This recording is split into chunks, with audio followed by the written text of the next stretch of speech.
You're listening to the Chronicles of a Gooner, the Arsenal podcast. I'm Martin Tyler, and you're listening to Harry Symeou.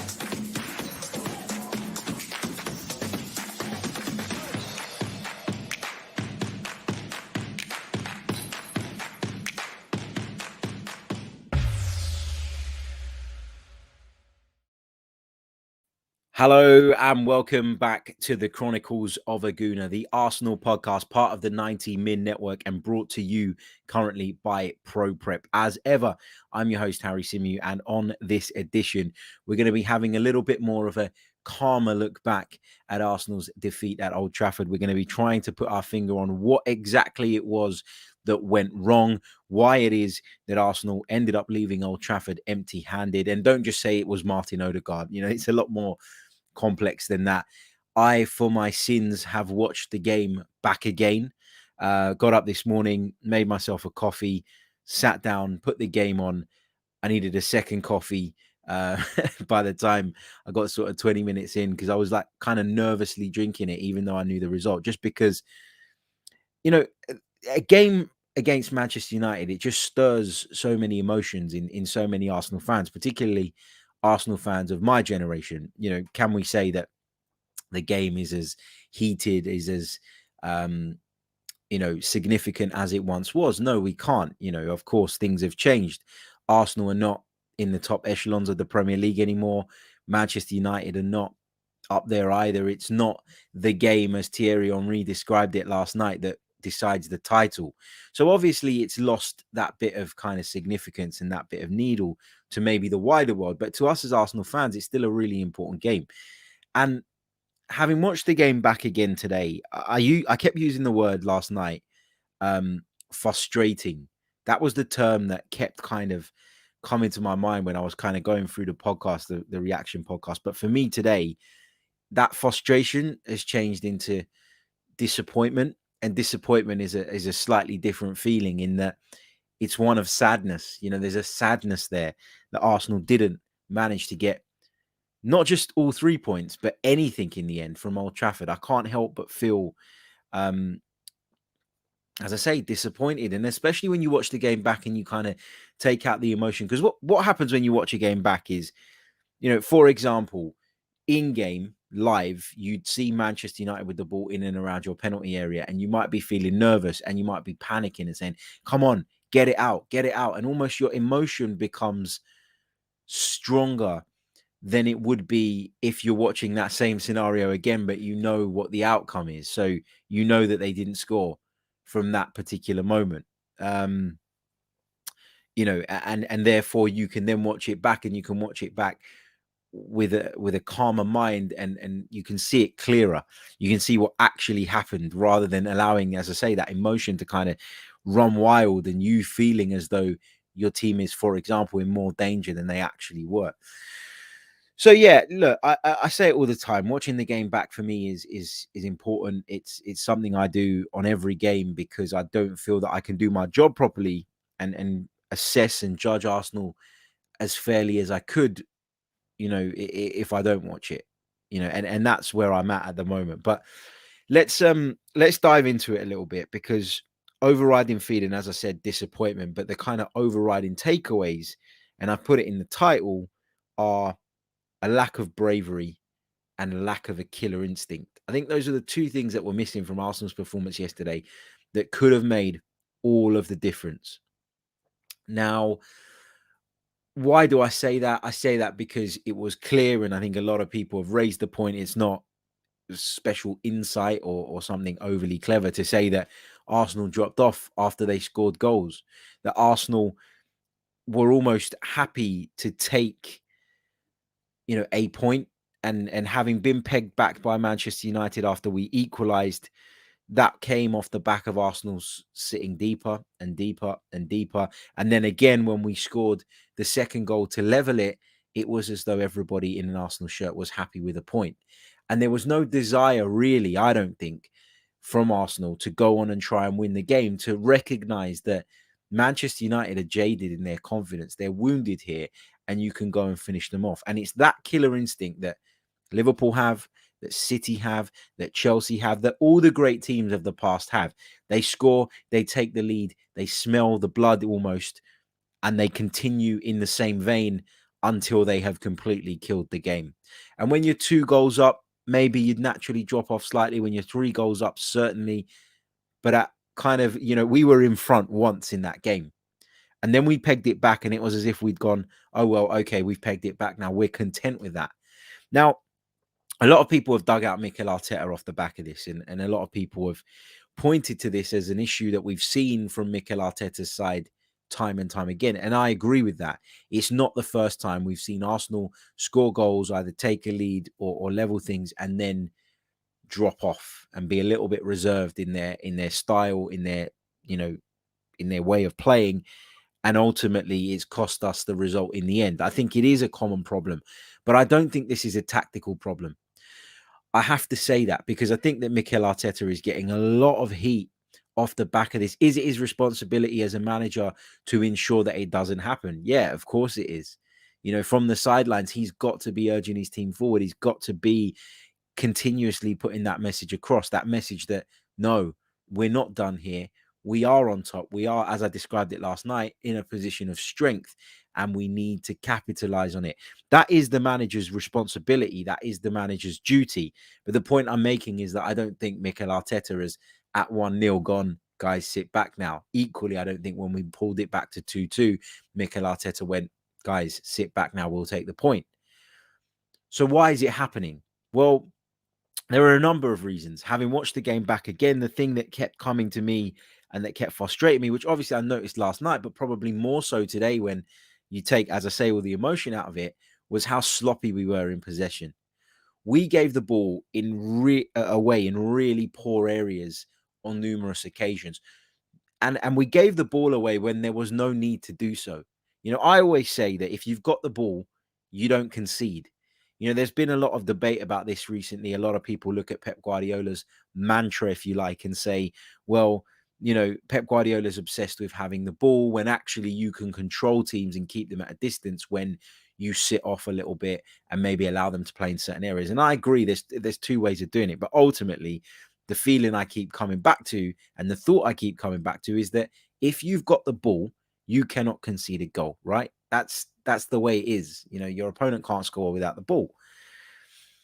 But for Arsenal yesterday, there was a real inability to hold the ball in key moments. I know what we're trying to do in terms of the way we're trying to play the ball out from the back. And I get it. And I do think it's the right way to go. But at times we have to mix it up a little bit because we're doing it so often that we're putting players in situations that they're just simply not capable of handling. We're putting players in positions where they're having to make quick decisions and they're not good enough to make the right decisions within the specified time frame.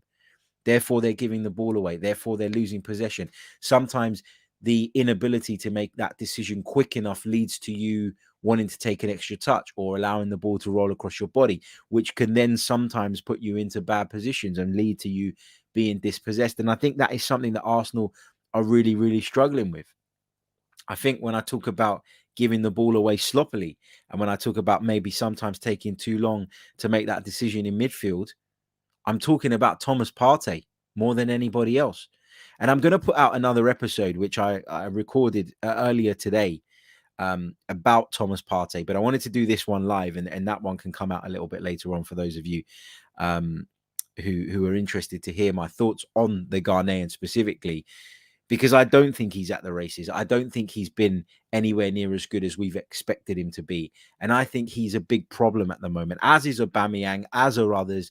And we'll come on over the next few days to talk about them all individually. But for today, I wanted to focus on Thomas Partey, because when I finished watching the game, the thing that kept jumping out at me was how incompetent at times Thomas Partey was. Now, I know people say he likes to break the lines with his passing. He likes to be a bit more ambitious in what he does with the ball.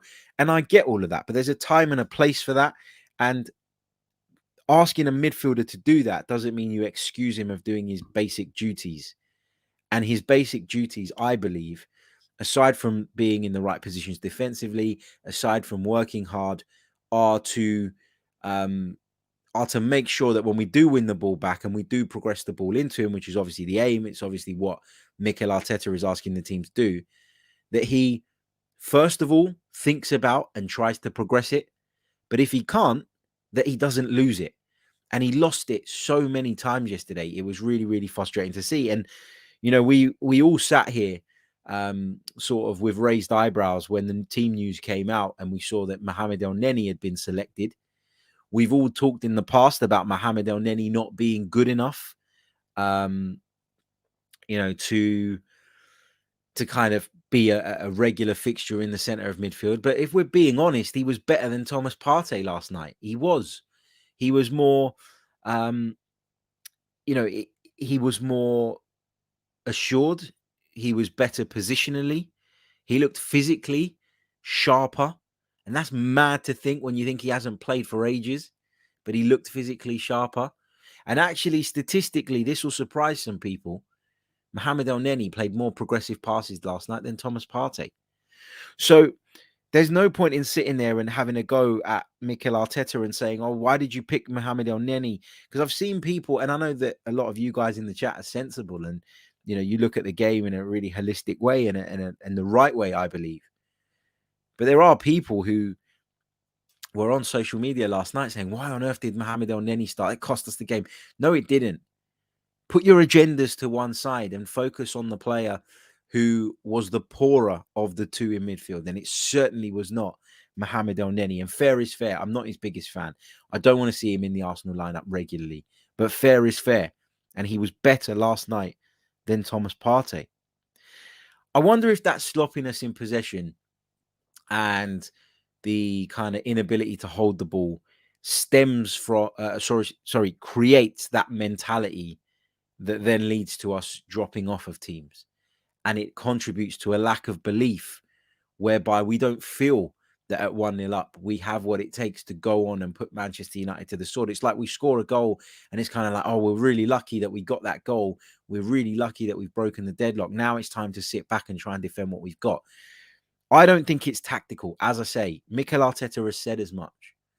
And therefore, I'm just wondering if the sloppiness in passing and the kind of inability to hold the ball in key areas and make the right decisions, and then seeing what happens off the back of that, which is surrendering possession to Manchester United, giving them the opportunity to attack us, in certain areas.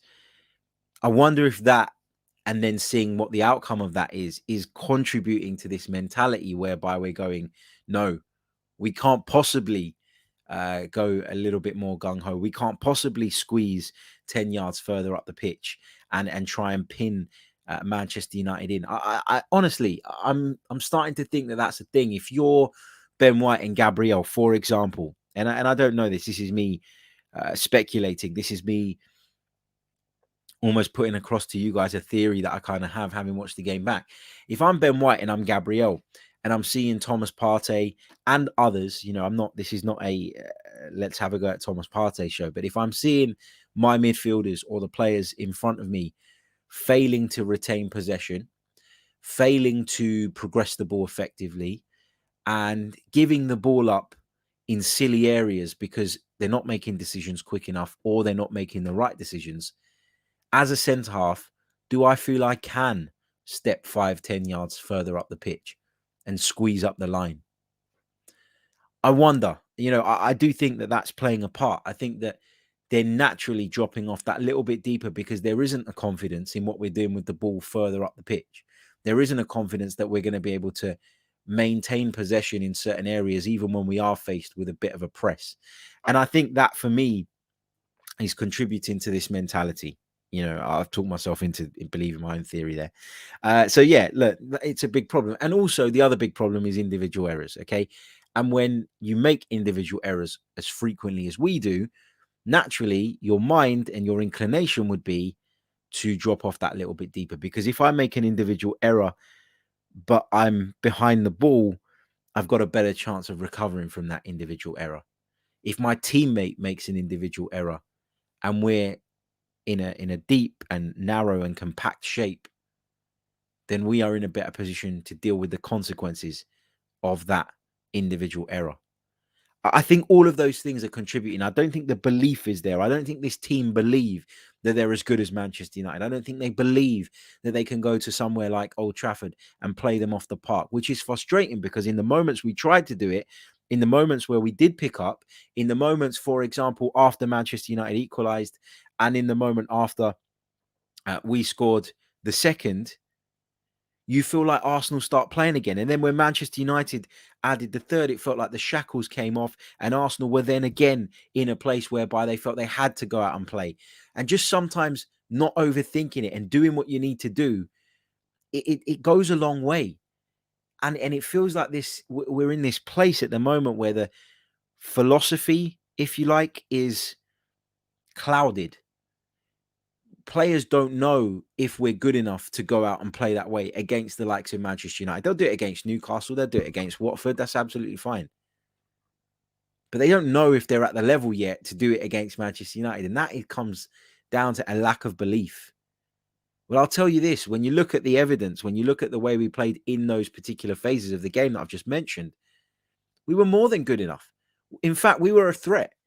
And so often this season, we've looked at Arsenal and gone, we're not enough of a threat. Well, last night we were when we wanted to be, when we were brave enough to be. But that reluctance to be a little bit more expansive at certain times, to back ourselves, to go out there and take risks is, in my opinion, a consequence of the individual errors, the sloppy passes, the mistakes in midfield.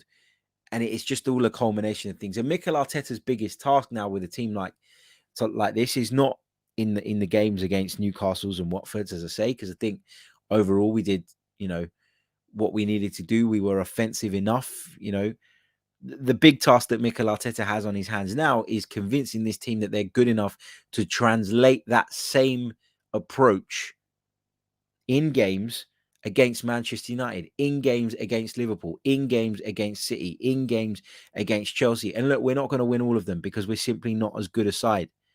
That's the fact. I talked about it yesterday. Individual quality at times can be a match winner. And if you are the side with less individual quality, then you need to amplify the other areas of your game in order to close that gap, i.e. you need to be better tactically. You need to work harder. You need to manage the game more effectively.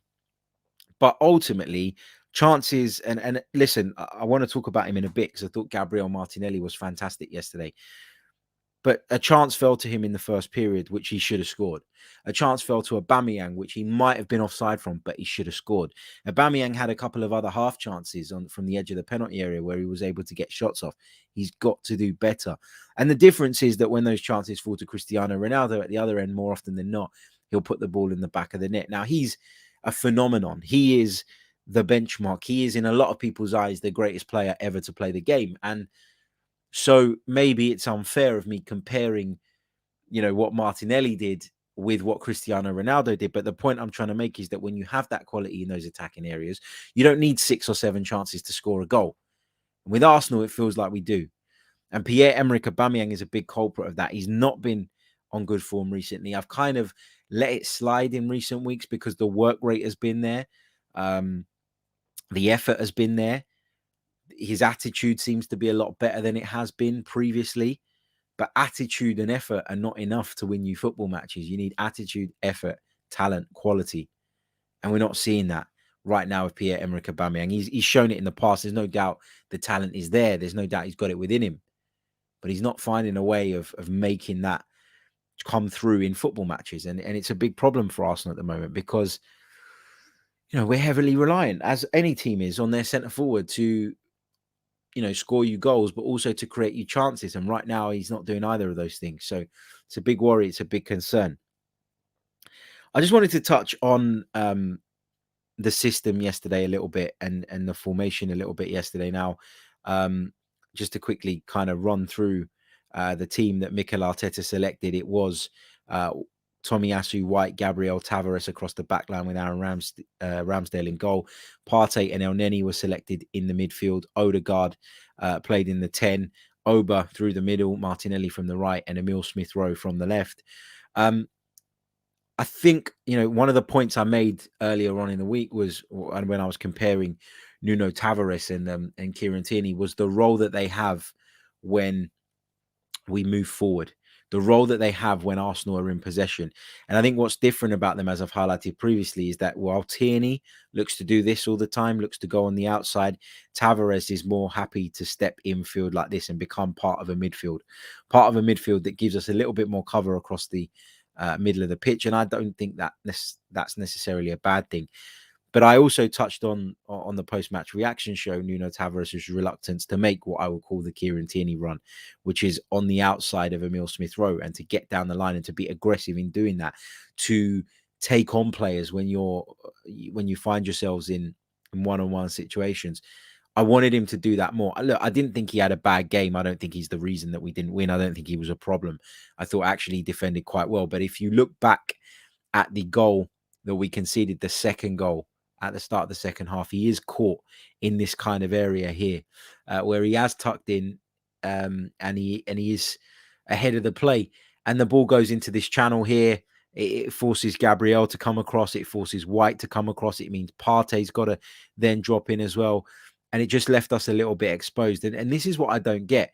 If we're going to be cautious, then be cautious, but we don't, and we're not cautious. We're in this weird in-between place where we probably think we should be being cautious, but we're actually not being cautious because we've still pushed our left back on, and we've still pushed our left back up too far up the pitch into a position from which he could never get back. So this is what I'm talking about. There seems to be a little bit of an identity crisis when it comes to how we approach these type of fixtures. And that's why I say it's not tactical, because we don't see this identity crisis in other matches.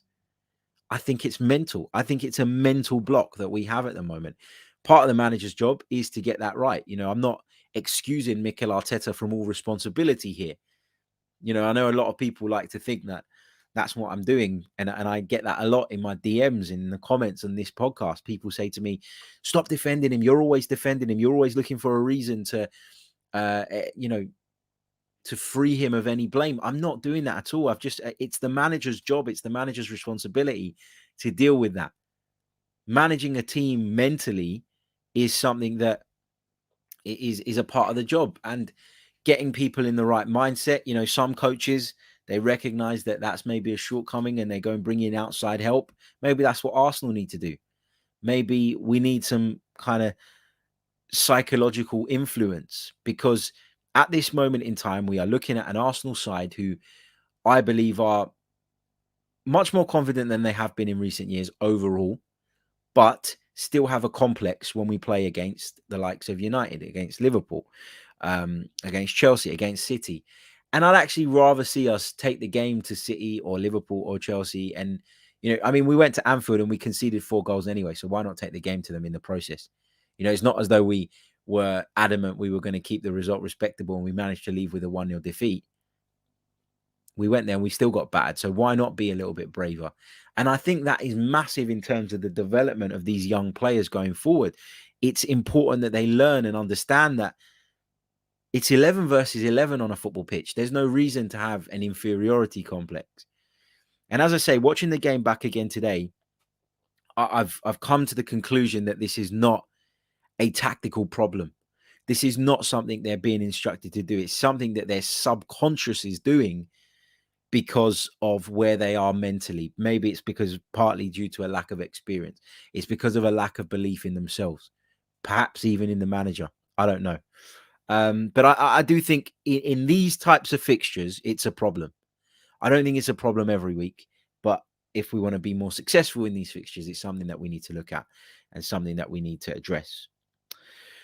Moving on, we're going to talk a little bit about some of the stats, some of the facts. We're going to talk about some of the player ratings, which I think I'm in a better position to do, having watched the game again.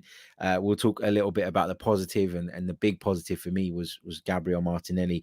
We'll talk about Ødegaard's mad decision to give away the penalty kick. But first of all, I just want to bring you guys up to speed with ProPrep, our new sponsors. And we'd like to thank ProPrep for their support throughout the month of December. They are sponsoring exclusively the Chronicles of a Gooner podcast.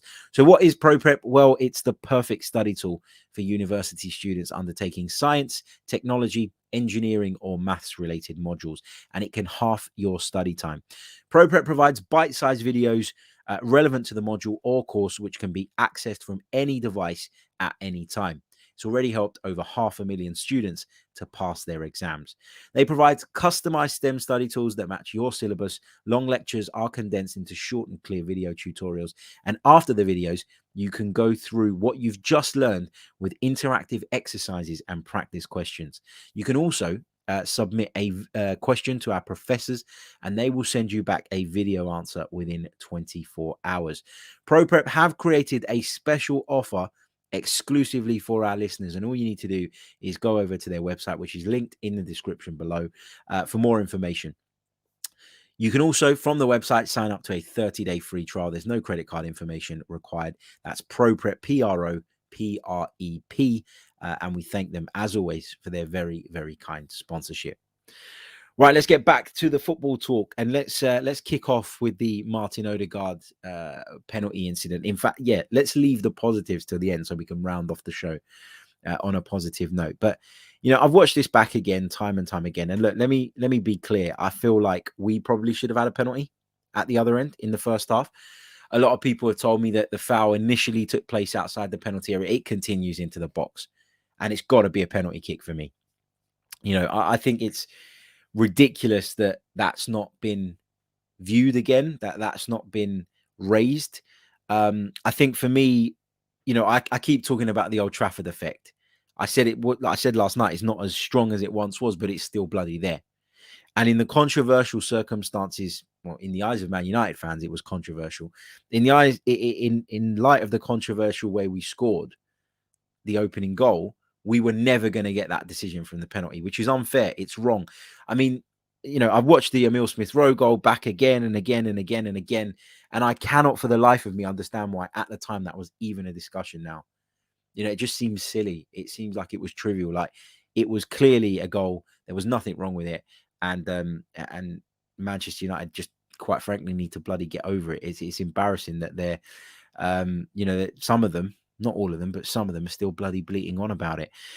Moving on to the penalty incident, though, which ultimately decided the game and ultimately gave Manchester United all 3 points. I've watched this back again and again and again, and I cannot for the life of me understand why Martin Ødegaard has decided to go to ground here.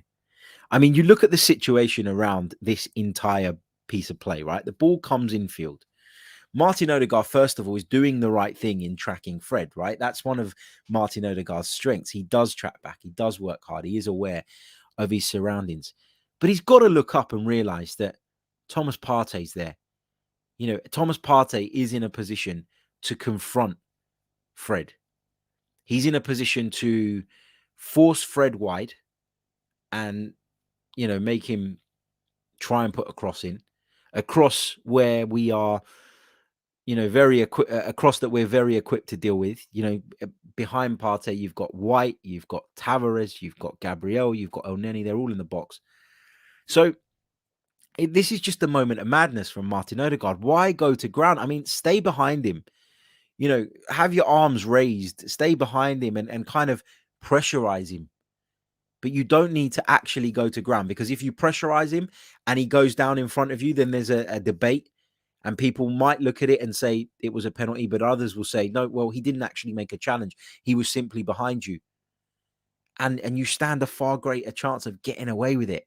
But the minute you go to ground, you got a problem here. The minute you go to ground when the player is in front of you, you've got a serious bloody problem. And when you look at the situation around it, it's just completely unnecessary. And it drives me mad, drives me absolutely bonkers that Martin Ødegaard is not. And again, I talk about the need to make the right decisions and the right decisions quickly. You need to be aware of your surroundings. You need to weigh up the risk versus the reward. And there was certainly way more risk in that than anything else. It's mad. It's mad, you know, and ultimately that's cost us the game. I saw someone in the chat earlier kind of defending Martin Ødegaard for the rest of the game in terms of, You know, he scored the equalizer at 2-2. You know, look, he wasn't bad in the rest of the game. You know, let's have that right.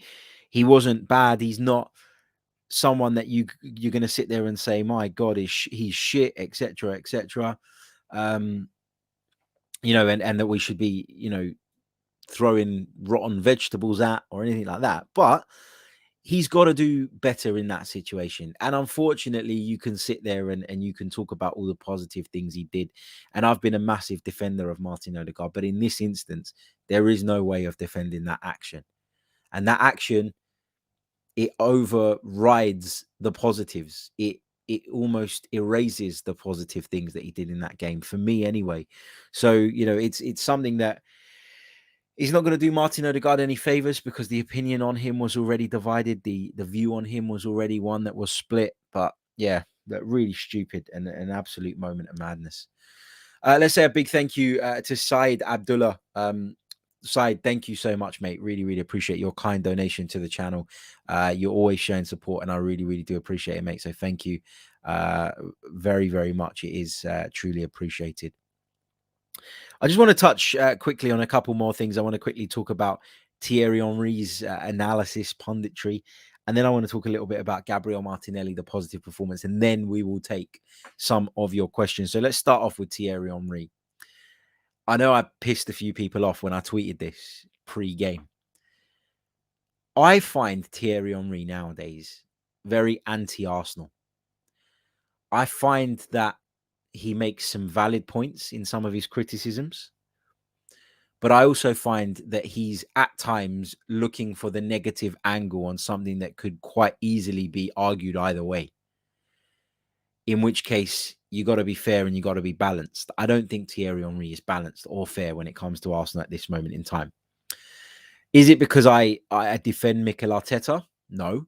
I would say the same if he was speaking about Arsene Wenger in this vein, but he wouldn't. And that's kind of the point.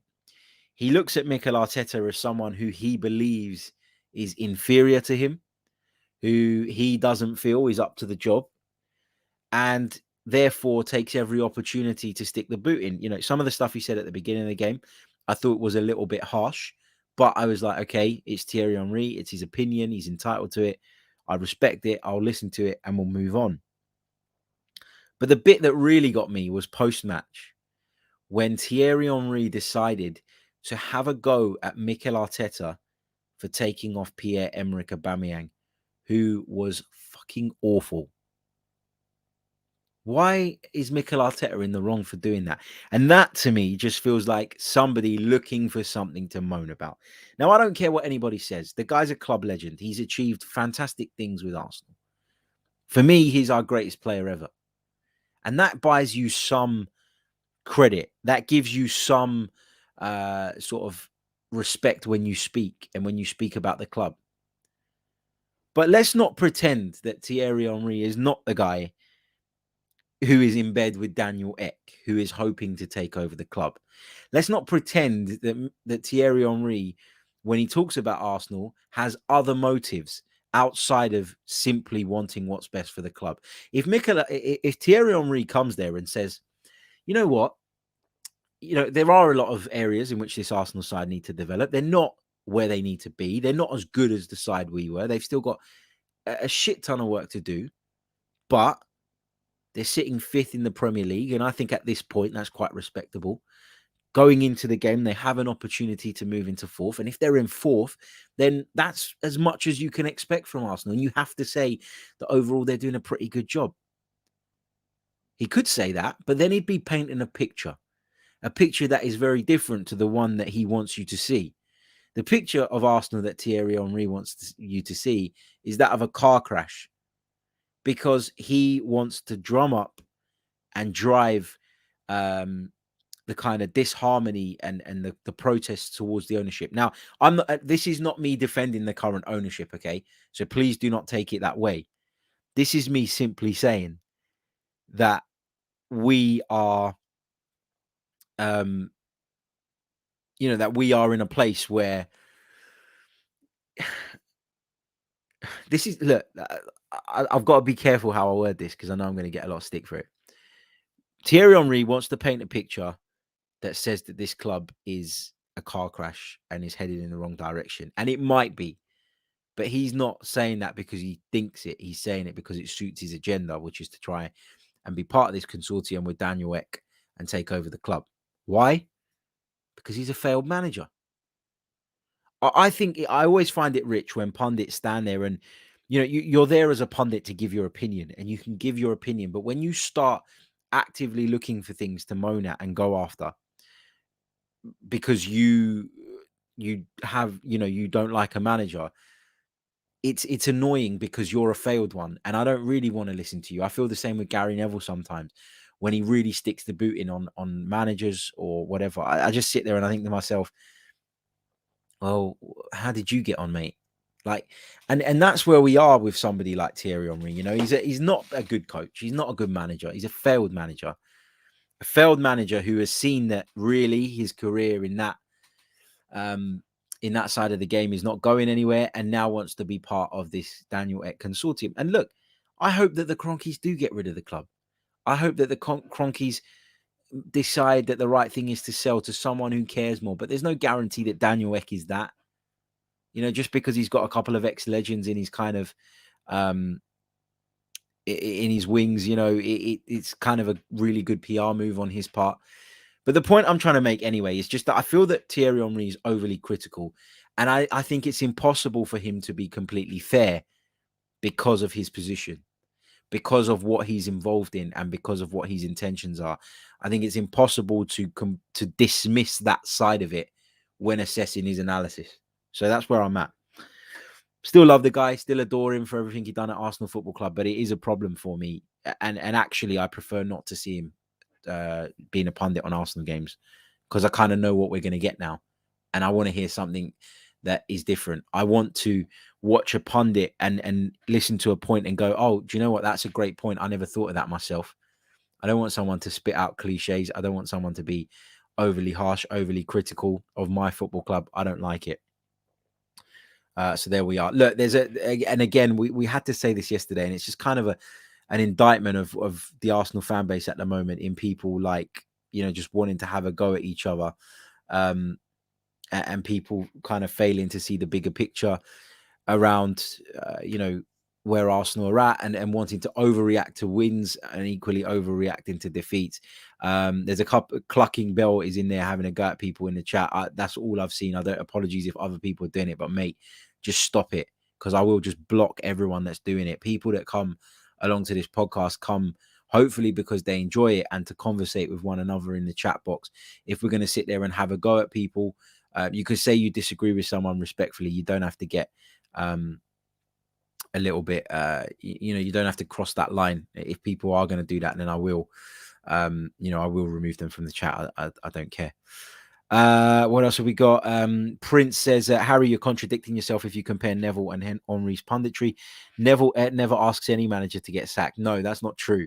Neville only avoids saying that Manchester United managers should get sacked because he's trying to keep his ties with the club.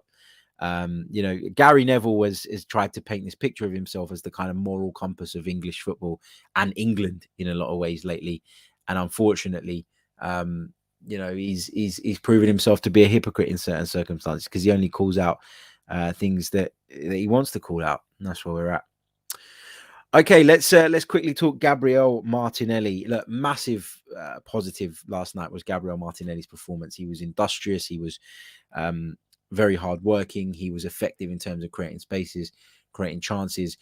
Definitely should have had a goal. And it's really hard to kind of overlook that. But overall, I thought he did really well. And what's important with Gabriel Martinelli, I've talked about it all season, is when those opportunities do present themselves, he has to take them. And I think what you have to say is when he's been given the opportunity in the cup, he's not really taken it up until now. But against Newcastle, he got half an hour or so, came on, did a really good job, scored a brilliant goal. And last night, he continued that rich vein of form. I wonder what's going to happen to him for the Everton game. I wonder if he's going to be in the starting lineup. I expect Bukayo Saka to return. So does Martinelli play somewhere else? I think that's going to be interesting to see. A lot of people shouting for him to maybe move into the centre forward role instead of Aubameyang. Don't know. Don't know about that just yet. But yeah, I think he deserves a lot of credit, because it's very easy to say these players should take the opportunities when they come their way. It's the only way they force their way in a team. But just like we're going to keep dismissing them when they're not taking those opportunities, when they do, we have to give them equal praise. And I definitely want to give Gabriel Martinelli praise for the way he stepped up yesterday and posed a constant threat, but also gave us a lot in terms of pressing, closing people down, and really pinned back Manchester United's left back effectively. Right, let's take some of your questions. Come on, let's do it for the last sort of 10, 15 minutes or so of the show. Let's get as many of your questions in as possible. Greenbone says, Harry, what's the excuse for the jumper this time? I'll tell you what the excuse is this time. I took it off the other day. I put it in the wash, and I'm too lazy to go to my wardrobe and take out new clothes all the time. So when my wife washes stuff, lays it on the end of the bed for me to put it in the cupboard, or for her to put it in the cupboard, because normally I leave it so long she just gets fed up and does it. Rather than put it away, I decided to just put it on. Then I don't have to open the wardrobe, risk messing up all my nicely folded clothes to get something else out, because it's there. And equally, I don't have to put it away. Great. That's the way to go. Right, let's take some of your thoughts. This is a really good point from Halo Mateus. He says, do any of you actually believe that Arteta had the assistant job at Man City as a coincidence, alongside arguably the best manager in the world? So I guess what Halo's saying there is, obviously Mikel Arteta does have something to offer. And I agree with that. I don't think Pep Guardiola hires a dud. I think he would have done a lot of due diligence around that. And he's spoken so much about how important he was to City's success during his time there. But I would say on the kind of on the flip side, that being a good assistant manager doesn't always make you a good manager. It's a very different role. And I think you can translate a lot of the skills across, but there are a lot of the skills that are different, i.e. dealing with the pressure head on, being the one that has to front up to the press, being the one that has to explain the decisions. I think all of those things add another level to the job that are a lot more difficult. So, yeah, but your point stands, And listen, again, we lost narrowly at Old Trafford in a game that we should have won. The fact that we're coming away from Old Trafford really disappointed that we didn't win the game is, for me, if you want to look at it in this way, a bit of a positive, because yes, I'm disappointed today. I was frustrated last night. Hopefully tomorrow that disappointment will evaporate a little more and we can begin looking ahead to Everton. But the fact that we feel like we should have won the game is, it's a reflection on Man United in some ways, but it's also a reflection on how we've been this season, that we do feel that there's some progress, but we're not quite going up to that next level. And we haven't been able to push through to that next level. So, yeah, I think the bigger picture doesn't really change. We're still within touching distance of fourth. And if we can go and win at Everton, then we'd have taken 3 points from the 2 games rather than the 4 that I hoped for. It's 1 point. It's not the end of the world. And it's a point that we can hopefully make up somewhere further down the line. Jid says, question for everyone, and please do answer this one in the chat. If you think we've been bang average and think a better manager would do better with this squad, what league position do you think your preferred manager would have us at this point? So I'm gonna go ahead and say this. Arsenal's ceiling at this moment in time is 4th. That's the absolute maximum that this Arsenal squad can achieve. That's the absolute maximum. We've seen in recent seasons that the kind of minimal sort of achievement or the minimal level is mid-table. So, for me, you're in a place where you've got to judge it against that. I believe the maximum is finishing in the top 4. If we finish in the top 4, I think we'd have achieved our absolute max, and that would have to be reflected on as a good season. If we finish 5th, then I would say that we haven't hit our maximum potential, but we're not far off it. We're 1 league place off it. And that, I keep saying it, and I said it throughout last week. When you assess individual football matches, you can pick apart lots of different elements and you can be hugely critical, and that's fine. But you should never, ever lose sight of the bigger picture and where we're at.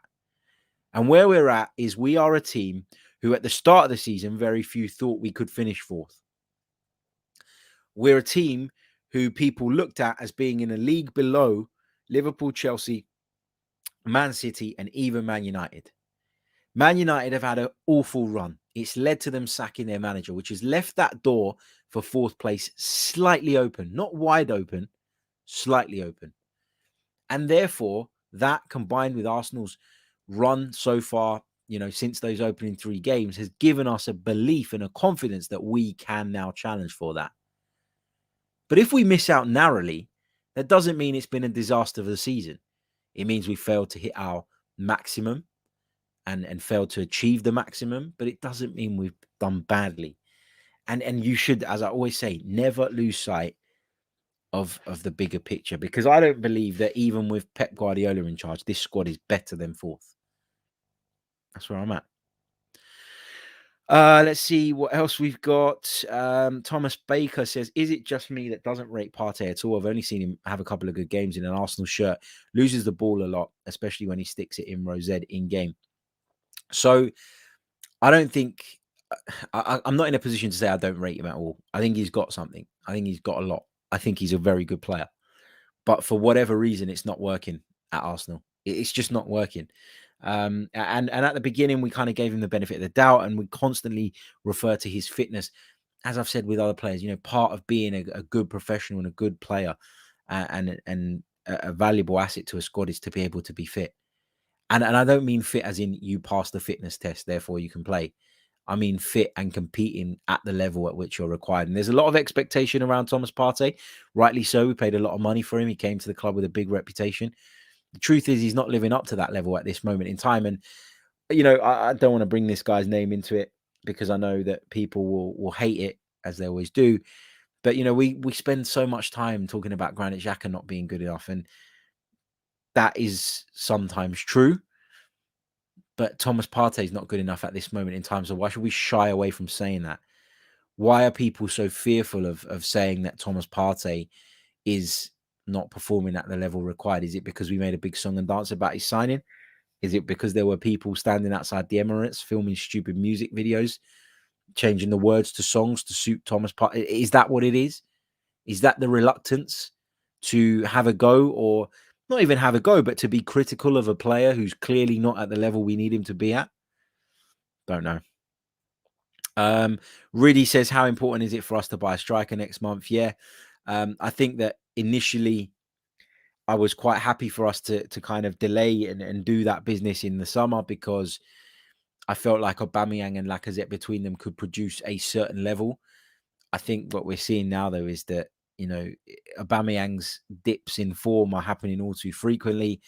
Lacazette is, he's okay, and he's done well in certain games in that kind of slightly deeper position, but we've seen over the years that he's not at the level. And I hope that the two of them between them could kind of share the burden for the remainder of the season. And although it's an area that I always felt that we needed to now start looking at, it's an area I thought we could kind of delay on and make sure that we do the right business in the summer rather than rushing into something in January. But if these performances from Aubameyang continue, then it becomes a much more urgent need. And it's something that we're going to have to look at. It is something we're going to have to look at next month. Graham agrees with me on the kind of fourth place being our ceiling point. He says, of course, our ceiling is fourth and our basement has to be sixth, probably be the same next year as well. We are moving forward. Yeah, I think so as well. Chris Carrick says, do you agree that our season will be determined by results against West Ham, Everton, Wolves, Spurs, and not the top four? Yep, I do. And also, what you have to take into consideration as well, and I was thinking about this morning, we've now been to Manchester City, we've now been to Liverpool, and we've now been to Manchester United. That's 3 of the 4 toughest away games. All right, maybe 5 if you want to include Spurs in there because of the derby element. 3 of the toughest 5 away games in the Premier League that we will potentially face. We've had them. And we've played Chelsea at home. Look, we should have done better against Chelsea, obviously, in that fixture. But the point I'm trying to make is here that to still be within touching distance and to still see the top 4 within our grasp, having been to those 3 places. How many teams have been to those 3 stadiums so far this season? Not many. So to be within touching distance, having played those games, is a testament to how well we've done in between that. Now we will need to, we will need to improve our form against those sides when we play at home. I'm sure we'll need to take some points along the way to kind of complement all the other good work that we're doing. They're not free hits. Going away from home is very, very different to playing at home. I honestly do believe that. But just again, it comes back to that point. Look at the bigger picture. And the bigger picture is that the top four is within our grasp. The top four is our ceiling. And we've been to Anfield, we've been to the Etihad, and we've now been to Old Trafford. And we're still there or thereabouts. Big hello to Mohammed, who says, Harry, our midfield is not functioning. We have to bring a top midfielder in January. We must. All the best, Mohammed. Yeah, I agree with you, Mohammed. Midfield is a problem at the moment. Thomas Partey is a big part of that. And as I say, there is another video, another podcast that is going to drop later on with regards to Thomas Partey.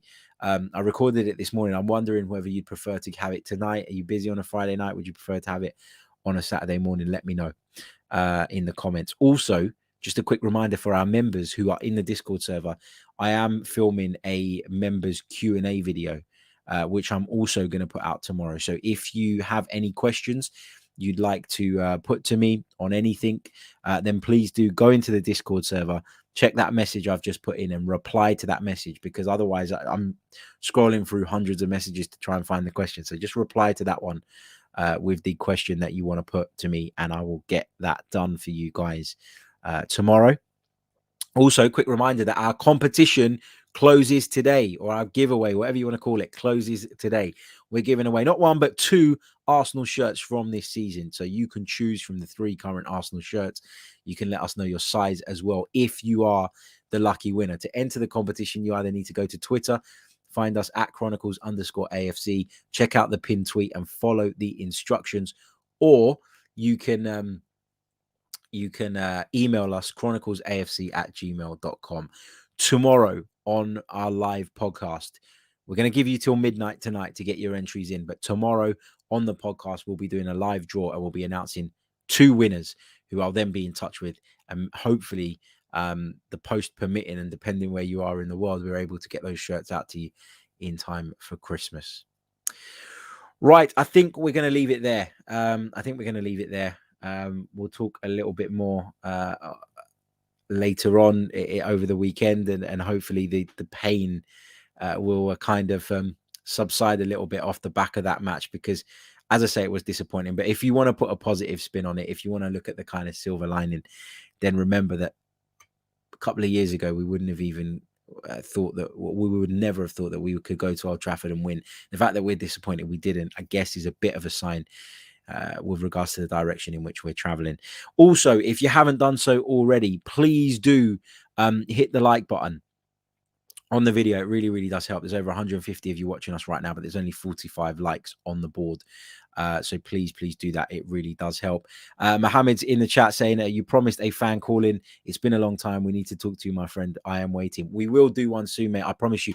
The thing with the fan call-ins, Mohammed, is they're a lot of work for me. I have to do a lot of technical stuff beforehand to make sure that we can get everybody on. And then, it's also something that I don't want to be doing in a short space of time. I want to give people time to speak, but I also want to keep everybody happy. So I'd prefer to do it when I've got the time to sit here and kind of let it overrun without it being an issue. We will do it soon. I promise you, my friend. You ask me every single day, mate. I promise you, when I'm able to do it, I will do it. So yeah, cool. Ray Anderson says, what time is your live podcast tomorrow? I'm going to stick it in the diary.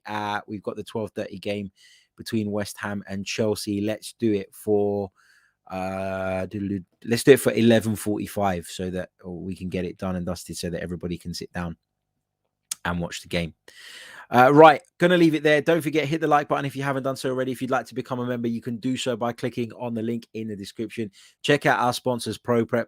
Helping them helps us, and I'm sure you'll get the drill by now, but the link is in the description. If you'd like to check it out, sign up for your 30-day trial. Why not?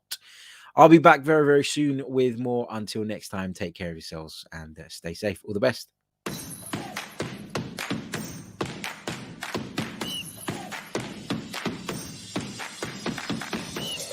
You're listening to the Chronicles of a Gooner, the Arsenal podcast. I'm Martin Tyler, and you're listening to